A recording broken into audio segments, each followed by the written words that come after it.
السلام عليكم ورحمة الله. بسم الله والصلاة والسلام على رسول الله وعلى آله وصحبه ومن والاه. معكم سيد هاشم من قناة سيد هاشم وصفات على الدليل. النهاردة احنا هننضف الرنجة بطريقة سهلة، بالطريقة بتاع محلات الفسيخ، وهنحضرها للأكل.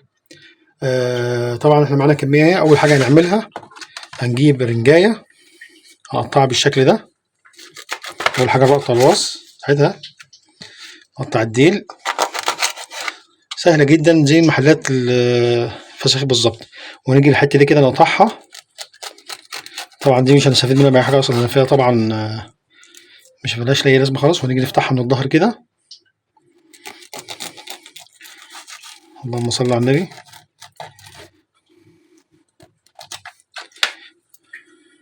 وهنفتحها كده زي ما احنا شايفين.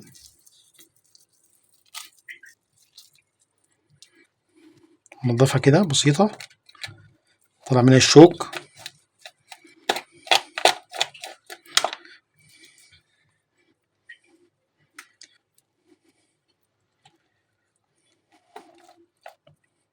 ونيجي من الحتة دي كده من على الجنب، ونفتح كده ونشد.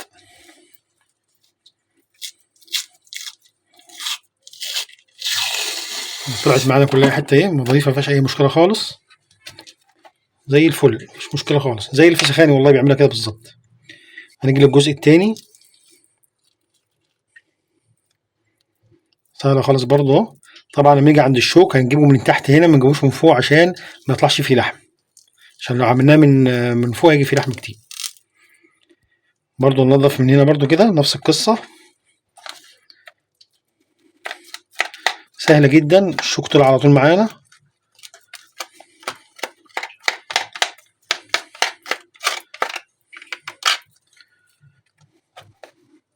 سهلة جدا اهو،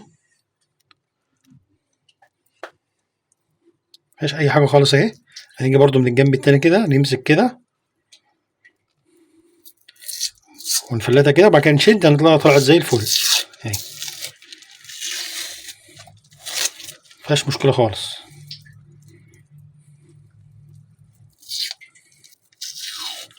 اهي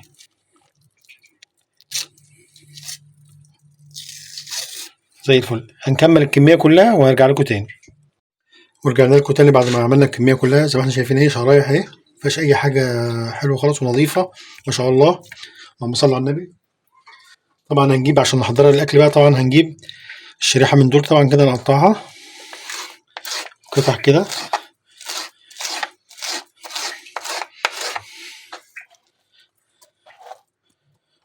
قطع. اللهم صل على النبي. متنسوش تشتركوا في القناة وتفعلوا زر الجرس، ولو أي حد عايز أي حاجة نعملها له اكتبوا لي في التعليقات، قول لي هو من أي بلد، وأي أكلة نعملها بفضل الله تعالى.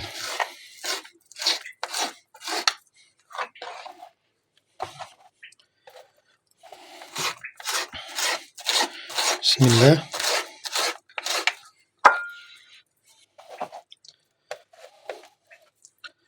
وهنقطع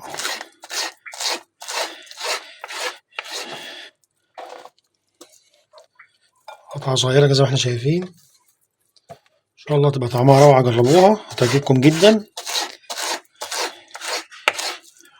واخلوها زي ما أنا وريتكم كده بالظبط، تبقى جميلة جدا إن شاء الله.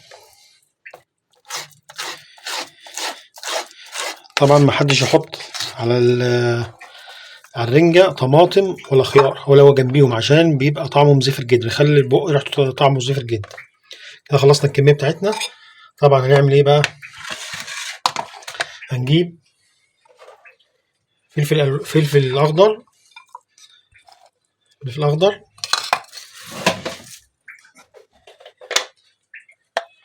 وزيت، كمية حلوة. طبعا هي الرنجة عدمة مش محتاجة أي حاجة، بس طبعا بالحاجات دي بتاعها طعم حلو جدا. وليمون،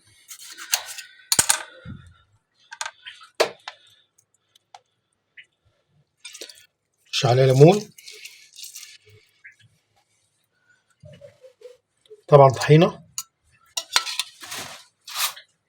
حاجة أساسية.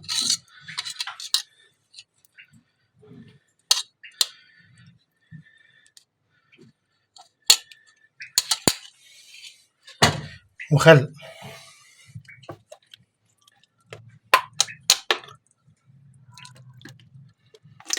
طبعا نقلب المكونات كلها على بعضيها وهخلصه، وبعد كده هوريكم هنعمل ايه تاني. ورجعنا لكم تاني اهو بعد ما عملنا الرنجة. طبعا ما ننساش نحط عليها بصل اخضر، لو فيه مفيش بصل اخضر برضو بصل عادي مفيش مشكلة خالص واحنا بنعملها. طبعا غرفنا اهو، طبعا بتحط معاه طحينة وبصل اخضر وبصل عادي. البصل ده طبعا احنا بنخرطه كده ونحط عليه ملح وخل ومعلقة سكر، عشان طبعا ايه كل الريحة اللي فيه تطلع منه ويبقى طعمه جميل. بعد ما نخلص خالص نروح ايه غاسلينه ونحط عليه ليمون بس. وطبعا بقى عايزين بقى عيش كتير بقى وتيجي تاكلوا معانا وبألف هنا وشفا عليكم ان شاء الله. لو عجبكم الوصفة ما تنسوش تشتركوا في القناة وتفعلوا زر الجرس، وعلقوا لي على لو ايه على الصنف عجبكم ولا لا. ولو حد عايز اي حاجة قول لي وانا اعملها له. والسلام عليكم ورحمة الله وبركاته.